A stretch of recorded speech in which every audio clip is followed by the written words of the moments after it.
सुप्रभात सज्जन सो. आजच्या निशिदिनीमध्ये आपणा सर्वांचे नित्याप्रमाणे सहर्ष स्वागत. निशिदिनीचं शीर्षक आहे आत्मपद प्राप्ती.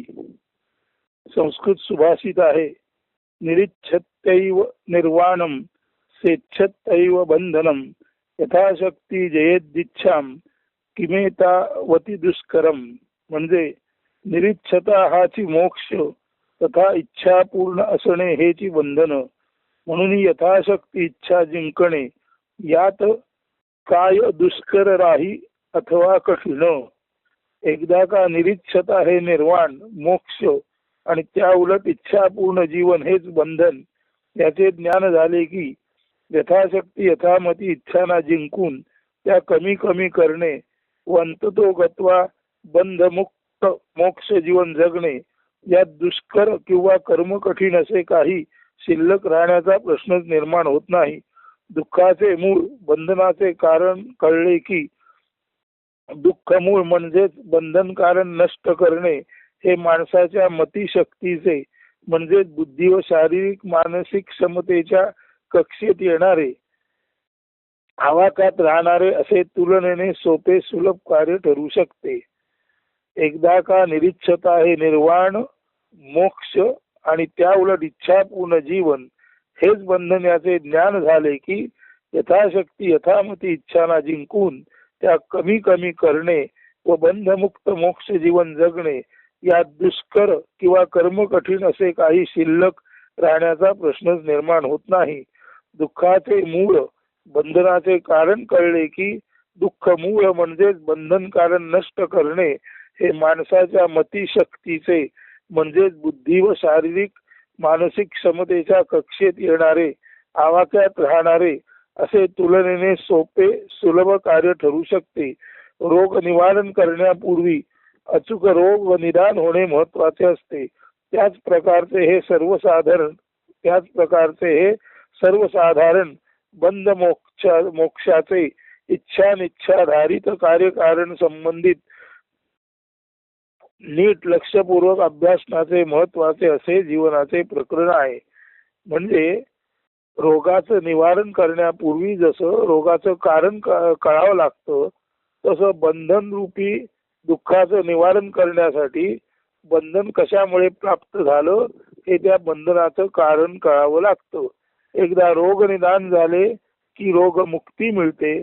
एकदा बंधनाचे कारण कळले की बंधन मुक्ती अर्थात मोक्ष मिळतो, असा या शेवटच्या वाक्याचा अर्थ आहे. ते वाक्य परत वाचतो. रोग निवारण करण्यापूर्वी अचूक रोग निदान होणे महत्वाचे असते. त्याच प्रकारचे हे सर्वसाधारण बंध मोक्षाचे इच्छानिच्छाधारित कार्यकारण संबंधित नीट लक्षपूर्वक अभ्यासनाचे महत्वाचे असे जीवनाचे प्रकरण आहे. म्हणजे असं बंध मोक्ष हे इच्छानिच्छा आधारित म्हणजे बंध इच्छेमुळे आहे आणि मोक्ष अनिच्छेमुळे आहे. म्हणून बंध मोक्ष जेव्हा आपण याची चर्चा करतो तेव्हा हे बंध मोक्षाचे प्रकरण इच्छानिच्छेवर अवलंबून आहे. म्हणजे बंध किंवा बंधन इच्छेमुळे आणि मोक्ष अर्थातच अनिच्छेमुळे इच्छा नष्ट होण्यामुळे असतं. म्हणून याबाबत हे म्हटले आहे की रोग निवारण करण्यापूर्वी अचूक रोग निदान होणे महत्वाचे असते. त्याच प्रकारचे हे सर्वसाधारण बंध मोक्षाचे इच्छानिच्छाधारित म्हणजे इच्छा आणि अनिच्छेवर आधारित कार्यकारण संबंधित म्हणजे कोणत्या कार्याचे काय कारण किंवा काय कारणातून कोणते कार्य जन्माला येते अशा तऱ्हेचे कार्यकारण संबंधित नीट लक्षपूर्वक अभ्यासनाचे महत्वाचे असे जीवनाचे प्रकरण आहे. रोग निवारण करण्यापूर्वी अचूक रोग निदान होणे महत्वाचे असते. त्याच प्रकारचे हे सर्वसाधारण बंध मोक्षाचे इच्छानिच्छाधारित कार्यकारण संबंधित नीट लक्षपूर्वक अभ्यासण्याचे महत्वाचे असे जीवनाचे प्रकरण आहे. म्हणजे मोक्ष प्राप्त करून घेणं हे जीवनाचं महत्वाचं प्रकरण आहे. थोडंसं हे जरी गद्य कठीण वाटलं तरी त्यासाठी जे पद्य निर्माण झालेलं आहे ते वाचतो ते तुलनेने सोपं आहे. एकदा पद्य वाचतो आणि नंतर अर्थ सांगतो. आत्मपद प्राप्ती. इच्छा आहेची जीवाचे बंधन, त्यासी तोडिता प्राप्त मुक्त जीवन. अनेकानेक माया मोहात जीवासी इच्छा अडकवी, सुख दुःख पाठ शिवणीच्या खेळी जीवासी गुंतवी. परी अनेकानेक इच्छा सर्वार्थाने कधी पूर्ण न होती, सुख शांती समाधान अलाभे, जीव सदा राही दुःखी कष्टी. ऐशा इच्छा तृष्णा वदती, जी कदा शांत पूर्ण शमित न होई. म्हणून तृष्णा आहेची ओळखावे जीवाचे बंधन, जन्म मृत्यू चक्री वरचे वर फिरण्याचे मूळ कारण. रोग कळला निदान झाले, दुःख तैसे दुःख मूळ उमगले. आता जरी शांत निवांत स्वस्थानी बैससी, अंतरीची ससंवेद्य आत्मज्योत पाहसी, तरी तुझे तुला शांती निधान सापडे. लक्षिता आत्मज्योत मोक्ष लक्ष सहज लाभे. इच्छा क्रमशः कमी होती, तैसे कर्म ही दिन प्रतिदिन उणावे. इच्छा कर्म नष्ट होता, मोक्ष संधी दुणावे. याच मार्गे जावे, गुरु तथा अहंकार दैत्यासी वधावे. अंती सुख शांती समाधान योगे, केवळ असणे पदी आत्मपद प्राप्त व्हावे. इच्छा हे जीवाचं बंधन आहे आणि त्याला तोडल्यानंतर मुक्त जीवन प्राप्त होते. हा पहिल्या कडव्याचा अर्थ. अनेकानेक माया मोहात जीवाला इच्छा गुंतवतात, अडकवतात आणि सुख दुःखाच्या पाठशिवणीच्या खेळात हा जीव कायमस्वरूपी गुंतला जातो, बंधनात पडतो. तिसऱ्या कडव्याचा अर्थ आहे, या अनेकानेक इच्छा सर्वार्थाने कधी पूर्ण होत नाहीत आणि त्यामुळे सुख शांती समाधान अलाभे. म्हणजे अनेकानेक इच्छा सर्वार्थाने कधीच पूर्ण न झाल्यामुळे सुख शांती समाधानाला जीव वंचित राहतो. म्हणजे सुख शांती समाधानाचा अलाभ जीवाला होतो. सुख शांती समाधान जीवाला प्राप्त होत नाही आणि जीव सदा सर्वदा दुःखी कष्टी राहतो. हे तिसरं कडवं आहे. अशा या कधीच शमित शांत न होणाऱ्या इच्छेना तृष्णा म्हणतात. ऐशा इच्छा तृष्णा वदती, जी अशी जी इच्छा असते, जी इच्छा किंवा अशा ज्या इच्छा त्याला तृष्णा म्हणतात. ऐशा इच्छा, अशा इच्छाना तृष्णा वदती, जी कदा शांत पूर्ण शमित न होई. सर्व इच्छांना मिळून तृष्णा म्हणतात आणि ही अशी ही तृष्णा शांत पूर्ण शमित म्हणजे पूर्णपणे शांत शमित म्हणजे आता उरलीच नाही अशी स्थिती होत नाही. म्हणून या वरचेवर पुनर्भवित होणाऱ्या इच्छांना तृष्णा म्हणतात आणि तृष्णा ही कधीच शांत होत नाही किंवा पूर्णपणे तिचं शमन होत नाही. म्हणून ऐशा इच्छा तृष्णा वदती, जी कदा शांत पूर्ण शमित न होई. म्हणून ही तृष्णा हेची ओळखावे जीवाचे बंधन, जन्म मृत्यू चक्री वरचे वर फिरण्याचे मूळ कारण. म्हणून अशा कधीच शांत न होणाऱ्या तृष्णारूप अशा या असमाधानी वृत्तीलाच जीवाचे बंधन म्हणतात. आणि अशी ही कधीही शांत शमित न होणारी तृष्णा जीवाला जन्म मृत्यूच्या चक्रात वरचेवर फिरवण्यासाठी मूळ कारण म्हणून काम करते. आता जन्म मृत्यूच्या चक्रात येण्याच्या रोगाचे कारण कळले, निदान कळलं. म्हणून रोग कळला निदान झाले. नेमका रोग बंधनाचा कळला आणि तो कशामुळे होतो याचं निदान सुद्धा झालं. रोग कळला निदान झाले, दुःख तैसे दुःख मूळ उमगले. रोग कळला त्याचं निदान झालं, दुःख कळलं आणि दुःखाचं मूळ उमगले म्हणजे समजले. असं झाल्यानंतर हे माणसा, आता जरी शांत निवांत स्वस्थानी बैससी, अंतरीची ससंवेद्य आत्मज्योत पाहसी.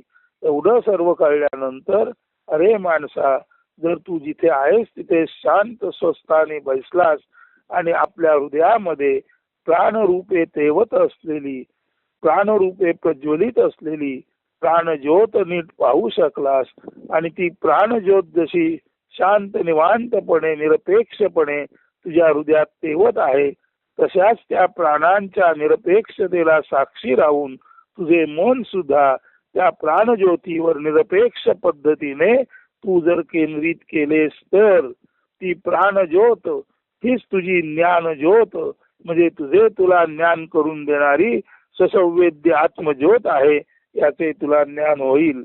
म्हणून आता जरी शांत निवांत स्वस्थ आणि बैससी अंतरीची ससंवेद्य आत्मज्योत पाहसी, तरी तुझे तुला शांती निधान सापडे. तर निश्चितच हे माणसा तुझ्यातील परमशांत सरोवर जे आहे किंवा तुझ्यातील परमशांत महासागर आहे, तुझ्यातील परमशांतीचे निधान म्हणजे जो ठेवा आहे तो तुझा ठेवा तुला सापडेल. आणि लक्षिता आत्मज्योत मोक्ष लक्ष सहज लावे. आणि एकदा का तू त्या आत्मज्योतीकडे ससंवेद्य आत्मशक्तीकडे लक्ष दिलंस की मोक्ष लक्ष, लक्ष म्हणजे क्षलय, लक्ष म्हणजे ध्येय.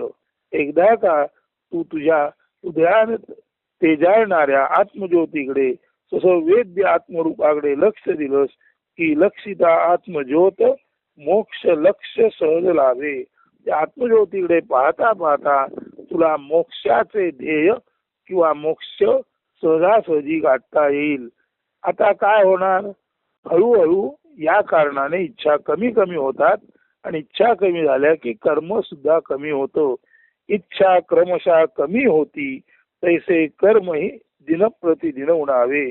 शांत निवांत बसून जर आपण आपल्या अंतरंगातील शांत निवांत चालणाऱ्या प्राणांकडे प्राणज्योतीकडे लक्ष दिलं तर तीच प्राणज्योत ज्ञानज्योत म्हणून आपल्याकडे आपल्यामध्ये प्रज्वलित होते.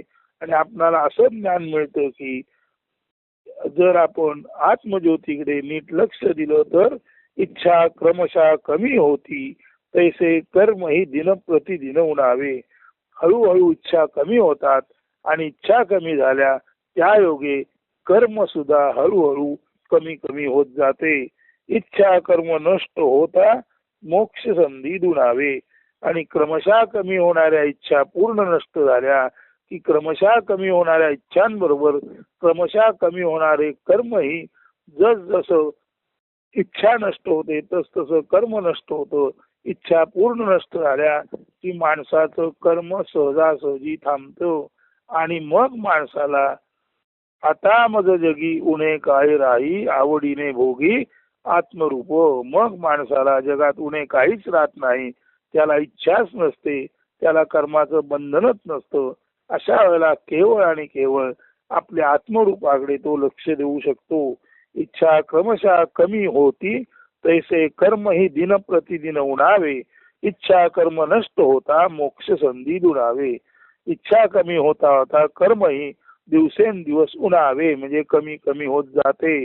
आणि इच्छा कर्म नष्ट होता आणि संपूर्ण इच्छा नष्ट झाल्या की संपूर्ण कर्म नष्ट होतं आणि मोक्ष संधी दुणावे. आणि मोक्ष मिळण्याची संधी सुद्धा आपली दुप्पट होते. म्हणजे इच्छा कमी होतात कर्म कमी होते. इच्छा कर्म दिवसेंदिवस कमी कमी होत जाते. तस तसं मोक्षाची संधी अधिकाधिक प्राप्त होण्याची शक्यता राहते. उणावे म्हणजे कमी होणे आणि दुणावे म्हणजे दुप्पट होणे. याच मार्गे जावे ग तथा अहंकार दैत्यासी वधावे.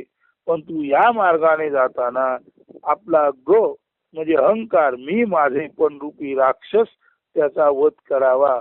म्हणजे दिनप्रतिदिन इच्छा कमी होत जातील. दिनप्रतिदिन तस तशा कर्माची संख्या सुद्धा उणावत जाईल रोडावत जाईल. इच्छा कर्म पूर्ण नष्ट झाली की मोक्ष संधी दुप्पट प्राप्त होईल. हे करत असताना सुद्धा आपल्यातील मी माझे रूपी हा जो ग रूपी राक्षस आहे त्या ग ला याच मार्गे जावे ग तथा अहंकार दैत्यासी वधावे. या मार्गाने जाताना सुद्धा मी माझे रूपी ग म्हणजे अहंकार हा जो अहंकाराचा राक्षस आहे त्याचा वध करावा. अंती सुखशांती समाधान योगे केवळ असणेपणी आत्मपद प्राप्त व्हावे. आणि सरते शेवटी केवळ असणेपणी सुखशांती समाधान पूर्णतेने आत्मपद प्राप्त व्हावे म्हणजे प्राप्त होते. म्हणून आत्मपद प्राप्ती कशी होते या अर्थाचं हे आजचं निरूपण आहे. आत्मपद प्राप्ती हेच शीर्षक आजच्या निरूपणाचे आहे. आत्मपद प्राप्ती काव्य वाचून अर्थ सांगून झाला. आता पुन्हा एकदा काव्य सुस्पष्ट वाचतो आणि आजचे निरूपण संपन्न करतो. ऐका. आत्मपद प्राप्ती इच्छा हेची जीवाचे बंधन, त्यासी तोडिता प्राप्त मुक्त जीवन. अनेकानेक माया मोहात जीवासी इच्छा अडकवी, सुख दुःख पाठ शिवणीच्या खेळी जीवासी गुंतवी. तरी अनेकानेक इच्छा सर्वार्थाने कधी पूर्ण न होती, सुख शांती समाधान अलाभे, जीव सदा राही दुःखी कष्टी अलाभे. म्हणजे लाभ न झाल्याने ऐशा इच्छा तृष्णा वदती, अशा इच्छांना तृष्णा म्हणतात. ऐशा इच्छा तृष्णा वदती, जी कदा शांत पूर्ण शमित न होई. म्हणून तृष्णा हेची ओळखावे, जीवाचे बंधन जन्म मृत्यू चक्रीवरचे वर फिरण्याचे मूळ कारण. रोग कळला निदान झाले, दुःख तैसे दुःख मूळ उमगले. आता जरी शांत निवांत स्वस्थानी बैससी, अंतरीची ससंवेद्य आत्मज्योत पाहसी. तरी तुझे तुला शांती निधान सापडे, लक्षिता आत्मज्योत मोक्ष लक्ष सहज लाभे. इच्छा क्रमशः कमी होती, तैसे कर्म ही दिन प्रतिदिन उणावे. इच्छा कर्म नष्ट होता, मोक्ष संधी दुणावे. याच मार्गे जावे, ग तथा अहंकार दैत्यासी वधावे. अंती सुख शांती समाधान योगे, केवळ अस्मेपणी आत्मपद प्राप्त व्हावे. तर असे हे आत्मपद प्राप्ती या शीर्षकाचे निरूपण येथेच सार्थ स्पष्टीकरणानंतर संपन्न होत आहे. अस्तु सुदिन सुप्रभात. धन्यवाद.